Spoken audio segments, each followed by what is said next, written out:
Boa tarde, alunos. Hoje a gente vai fazer a correção da atividade passada, atividade com textos, objetos que falam. Essa atividade ela foi interpretativa, ela também vem trabalhando alguns conceitos como a estrutura de um conto, assunto que foi falado muito bem ano passado. Espero que vocês tenham se lembrado. Bom, então assim, para a leitura do texto, eu vou deixar por conta de vocês.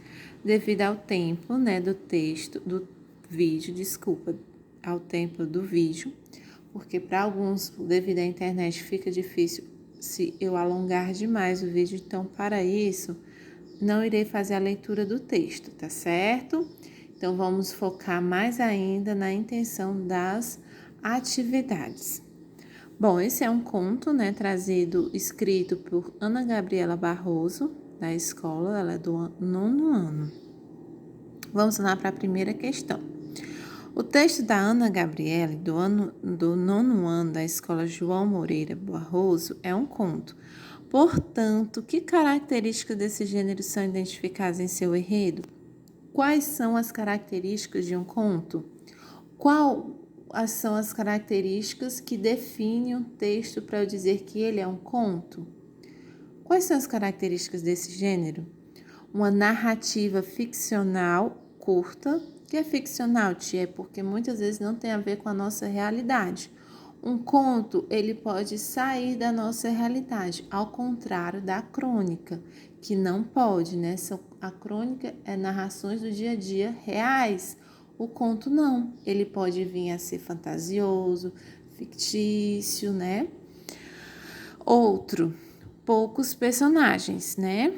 Objetos personificados, ou seja, objetos podem ser as personagens do texto, com conflito e desfecho. A gente sabe que todo texto, no momento do desenvolvimento, ou seja, no meio do texto, existe o conflito. O que é o conflito? É aquela parte da problematização, onde se apresenta o problema da história, que por final, lá no seu desfecho, ocorre o final da resolução daquele conflito, daquele problema.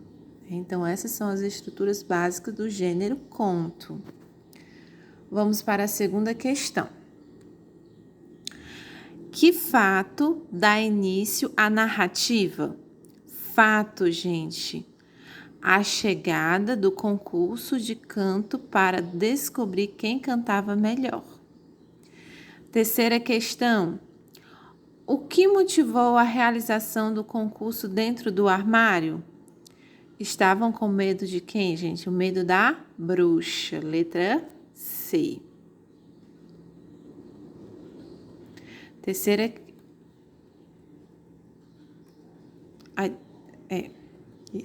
questão. Vamos lá para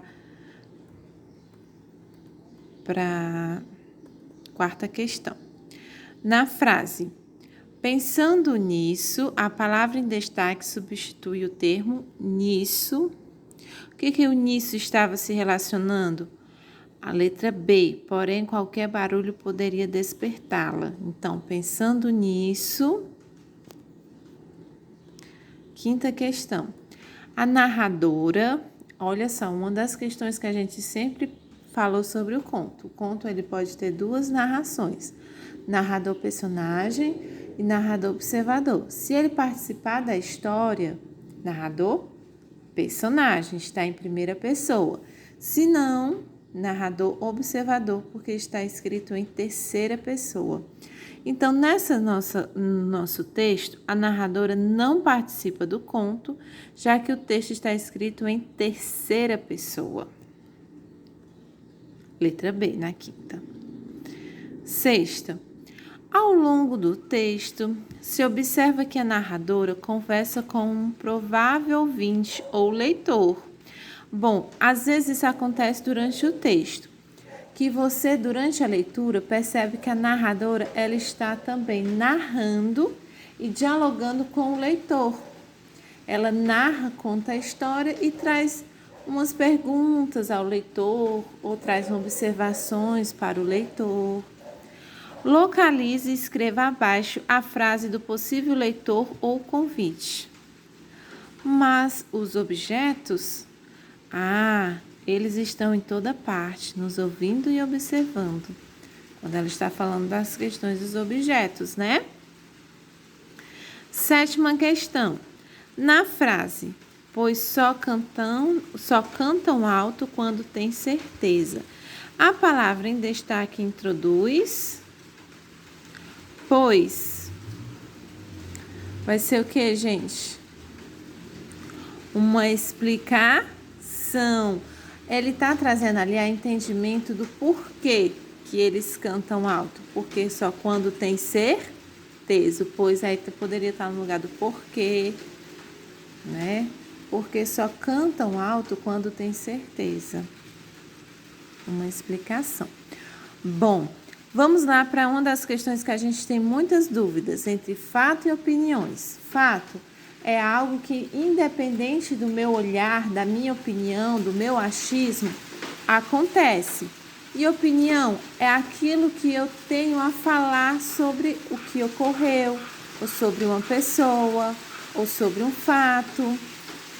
E o que é fato dentro dessas frases? Eles estão em toda parte, nos ouvindo e observando. Ela não está dando a opinião dela, ela está trazendo um fato. Olha só uma das opções que a gente mais vai ser fácil para encontrar uma opinião. É quando tem a palavrinha acho. O acho é uma das palavras que mais identificam que aquela frase é uma opinião. Eu acho, eu penso, tá certo? Cantar validamente é uma opinião que eu tenho. Quem ousa atrapalhar o meu sono de beleza com essas risadas insuportáveis? É a minha opinião. Vamos agora para a 9ª questão. Por que a bruxa pensou que estava ficando maluca? Porque acreditou ter ouvido risadas do armário, né, gente? O clímax do conto está em... O que é o clímax de um conto? É aquela parte que prende o leitor à curiosidade do que vai ocorrer. Lembra que a tia Samile sempre falava, dava o exemplo de alguns filmes. Sempre em vários filmes, quando a gente está assistindo aqui naquela parte mais interessante, vai para o comercial. Porque é aquela parte onde lhe prende muita atenção que você não vai conseguir sair dali até saber o que ocorreu depois daquela cena, daquele fato. Então, o clímax é a parte do conto, da narração da história mais importante, que leva o leitor o auge da sua curiosidade para saber o que vai acontecer depois. Nesse caso, no nosso texto, foi a letra C. Dirigiu suas mãos vagarosamente à porta e logo a abriu. Lá dentro encontrou apenas objetos de sua cozinha. Questão 11, né? Na frase, estavam eufóricos e animados. A palavra em destaque significa que os objetos permaneciam muito felizes. Eufóricos é a mesma coisa de estar extremamente felizes, animados. 12. A frase abaixo que introduz uma oposição é... Oposição é aquilo de... É quase como se fosse uma negação. É quando eu trago o outro lado da situação. Eu falo, mas ao mesmo tempo eu vou opinar sobre o lado contrário daquilo. Exemplo, eu utilizo muito mas, porém, entretanto. E também utilizo, no caso, no entanto, né? Então, é a letra D. No entanto, logo ali no andar de cima. Então, ali trouxe uma oposição. Gente, ó, agora a gente finaliza a nossa atividade, né? A nossa correção.